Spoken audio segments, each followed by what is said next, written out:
भावार्थ इस मंत्र में वाचक् लुप्तोपमा अलंकार है।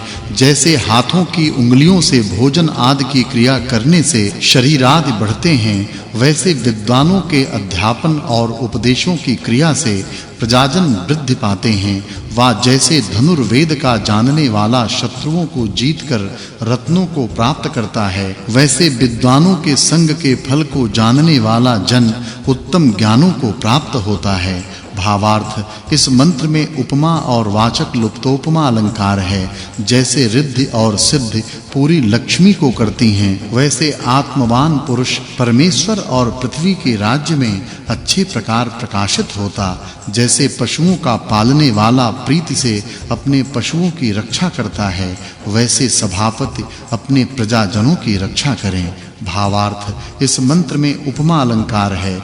जो प्रशंसित बुद्धि वाले यथा योग्य आहार विहार से रहते हुए सत्य व्यवहार में प्रसिद्ध धर्म के अनुकूल कर्म और बुद्धि रखने वाले शास्त्रज्ञ विद्वानों के समीप से विद्या और उपदेशों को चाहते और सेवन करते हैं, वे सबसे उत्तम होते हैं। इस सूक्त में अध्यापक और उपदेशकों के गुणों का वर्णन होने से इस सूक्त के अर्थ की पिछले सूक्त के अर्थ के साथ संगति है, यह जानना चाहिए।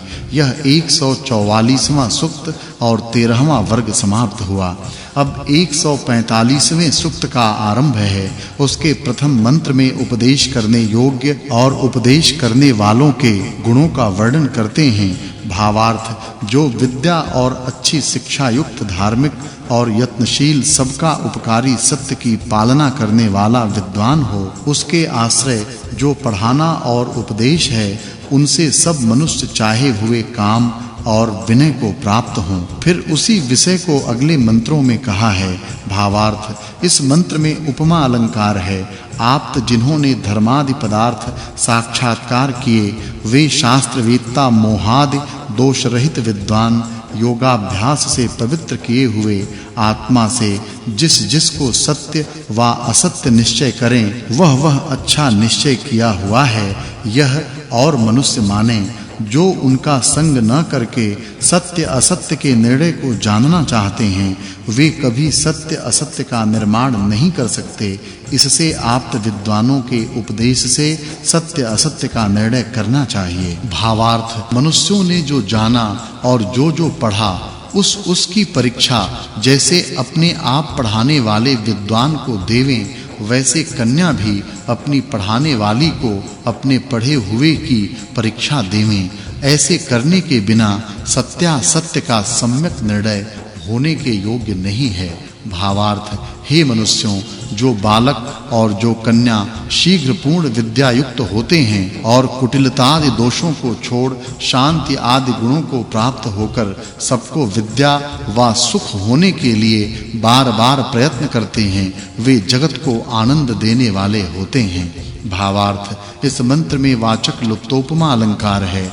जैसे त्रिशातुर मृग जल पीने के लिए वन में डोलता जल को पाकर आनंदित होता है, वैसे विद्वान जन शुभ आचरण करने वाले विद्यार्थियों को पाकर आनंदित होते हैं।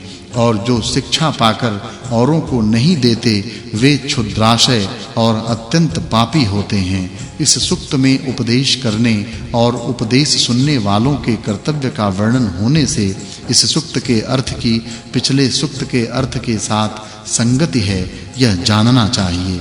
यह 145वां सूक्त और 14वां वर्ग समाप्त हुआ। अब 146वें सूक्त का आरंभ है। इसमें अग्नि और विद्वानों के गुणों का उपदेश किया है। भावार्थ इस मंत्र में वाचक् लुप्तोपमा अलंकार है। जैसे 3 बिजली, सूर्य और प्रसिद्ध अग्नि रूपों से अग्नि चराचर जगत के कार्यों को सिद्ध करने वाला है, वैसे विद्वान जन समस्त विश्व का उपकार करने वाले होते हैं। भावार्थ इस मंत्र में वाचक् लुप्तोपमा अलंकार है। मनुष्यों को जैसे सूत्रात्मा वायु, भूमि और सूर्यमंडल को धारण करके संसार की रक्षा करता है, वा जैसे सूर्य पृथ्वी से बड़ा है, वैसा वर्ताव वर्तना चाहिए। भावार्थ इस मंत्र में वाचक् लुप्तोपमा अलंकार है।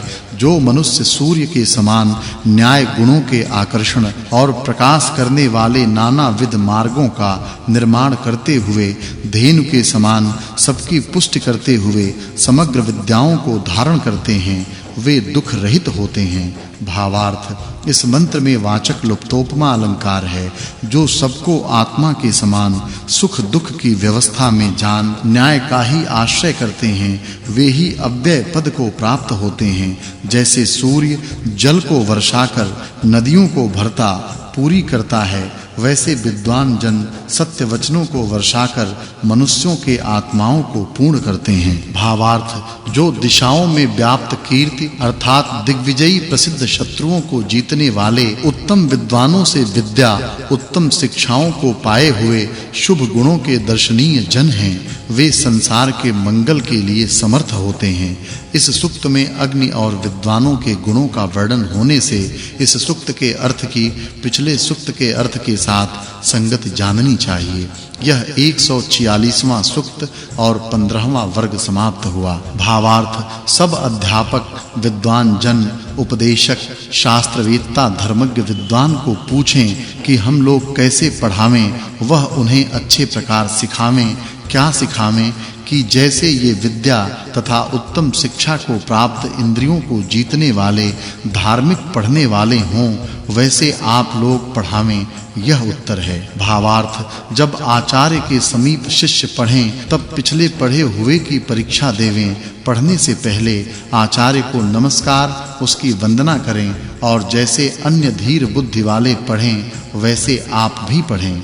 भावार्थ जो विद्या चक्षुजन अंधे को कूप से जैसे वैसे मनुष्यों को अविद्या और धर्म के आचरण से बचावें, उनका पितरों के समान सत्कार करें और जो दुष्ट आचरणों में गिरावें उनका दूर से त्याग करते रहें। भावार्थ जो मनुष्यों के बीच दुष्ट शिक्षा देते व दुष्टों को सिखाते हैं, वे छोड़ने योग्य, और जो सत्य शिक्षा देते व सत्य वर्ताव वर्तने वाले को सिखाते हैं, वे मानने योग्य होवें। भावार्थ जो विद्वान उत्तम शिक्षा और पढ़ाने से मनुष्यों को आत्मिक और शारीरिक बल को बढ़ा के और उनको अविद्या और पाप के आचरण से अलग करते हैं, वे सबको शुद्ध करने वाले होते हैं।